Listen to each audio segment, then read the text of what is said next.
Good once again, welcome to Henry's Impact International, and we're going to be treating the fifth part of our topic 2 in the JAMB curriculum. You see, one thing you have to understand is to pass an exam, you need to go detailed. You need to go detailed and in line with the curriculum. So and that's what we do here. We're trying to make sure that we are detailed and we are not trying to rush up any concept. We're giving you everything you need, you understand, as regards the concept and the requirements for the exam. All right, good. Now we have Kingdom Plantae, and that's what we're treating now. And we know that Kingdom Plantae simply comprise plants. It's simply, we're talking about the plants, right? And now the plants, definitely we know that these guys are autotrophs.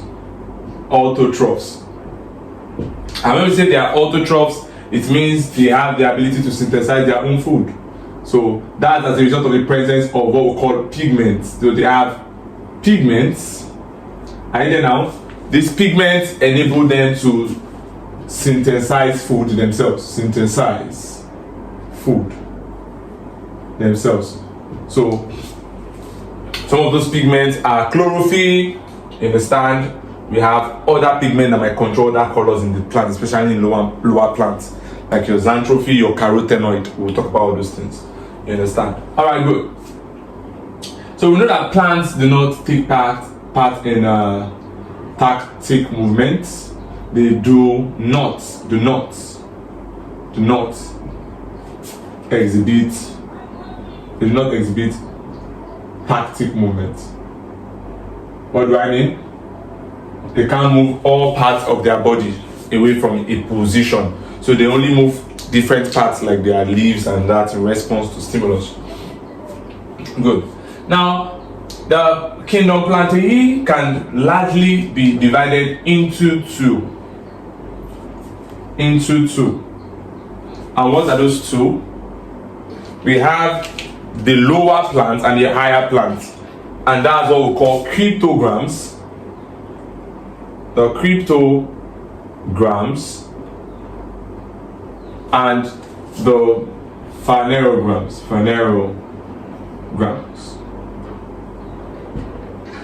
Now, when we say the cryptograms, it's gotten from the word cryptic. And that just signifies something not too obvious. So we're talking about lower plants. They are shorter, lower plants. So cryptograms, and therefore we can just put it there that cryptograms is indicative of what kind of plant now? Is indicative of lower plants. Is indicative of lower plants. In case you see that in your exam, lower plants, while the phanerograms is indicative of the higher plants. Now I'm going to keep this chart very simple because it's an O-level based lecture. Now I'm not going to be bringing in other advanced kind of levels and classes into this. I'm going to keep it very simple. Now we have under the cryptograms, which are the lower plants, we have the talophytes, we have let's just do it this way. There are 3 of them. And I know why I'm doing this, and I'm going to use and show you something else later on. So under this we have the talophytes. Those are the first members. Talophytes. So your talophytes, many people believe that some fungi are also talophytes, because fungi are what evolved to become plants. You understand? So talophytes, that's that word talos. We mentioned it in the last lecture. Talos. So talophytes, then you have them evolve into advanced plants that are bryophytes. So the bryophytes are more advanced than the talophytes. We'll see those differences as we go on in the lecture. Then this guy, they call them the amphibians of the plant kingdom. Yeah, and we'll explain that later on. Then you have the pteridophytes.